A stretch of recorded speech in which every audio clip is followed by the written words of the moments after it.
జరిగిస్తూ ఉన్నాడు.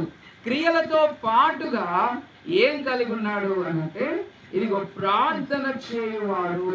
ఏం చేయవాడు? ప్రార్థన చేయువాడు. అధికారి అయినప్పటికీ, ఆయనకి ఎన్నో పనులు ఉన్నప్పటికీ ఆయన చేసే పని ఏంటి అంటే ప్రార్థన చేయడం. కాబట్టి దేవుని బిడ్డలారా మనం జ్ఞాపకం చేసుకోవాలి, ప్రత్యేకంగా గృహము జ్ఞాపకం చేసుకోవాలి. ఏంటి అనంటే దేవుడు గుర్తించాలి అనంటే మొట్టమొదటిగా గృహమంతా దేవుని వైపు చూసే విధానము నేర్చుకోవాలి. రెండవది ఇదిగో క్రియలతో కూడిన విశ్వాసం అనేది ఉండాలి. కొన్నేళ్ళు ఎన్నో సంవత్సరాల నుంచి ఇదిగో ఆయన ప్రార్థన చేస్తున్నాడు, ధర్మకార్యాలు చేస్తూ ఉన్నాడు, దేవుని యందు విశ్వాసము ఉంచుతూ ఉన్నాడు.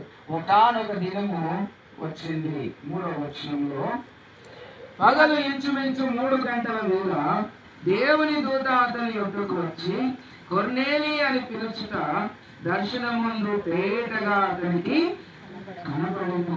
దేవుని బిడ్డలారా, మనము దేవుని వైపు చూస్తూ భక్తి కలిగినటువంటి స్థితిలో మనం ఉండి, మన క్రియలు కలిగిన విశ్వాసం మనం ఉంటే ఎప్పుడైనా సరే దేవుడు మన ప్రార్థన వినడానికి సిద్ధంగా ఉంటాడు, మన ప్రార్థనకు సమాధానం పంపించడానికి సిద్ధంగా ఉంటాడు. ఇదిగో దానియేలు భక్తుడు ప్రార్థన చేస్తూ ఉన్నాడు.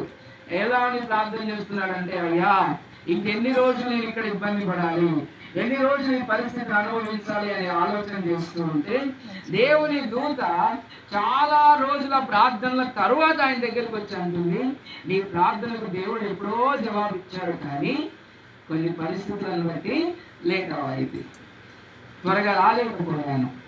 కాబట్టి మనం జ్ఞాపకం చేసుకోవాలి, విశ్వాసముతో మనం దేవుని వైపు చూస్తే ఖచ్చితంగా దేవుడు తన యొక్క సమాధానమును మన మధ్యలోకి పంపిస్తాడు. ఇదిగో ఈ కొర్నేలి దగ్గరికి పంపించాడు. కొర్నేలి యొద్దకు దేవుని దూత వచ్చి ఏమంటుంది అంటే, కొర్నేలి అని అతన్ని పిలచడం అతనికి తేటగా కనబడుతుంది. అతను భ్రమపడట్లేదు, చాలా తేటగా స్పష్టంగా దేవుని దూత అతన్ని పిలవడము కనబడుతుంది. కాబట్టి ఇప్పుడు దేవుని మీద దేవుని దూత ఎందుకు వచ్చిందంటే ఇదిగో కొర్నేలిని దీవించడానికి వచ్చింది.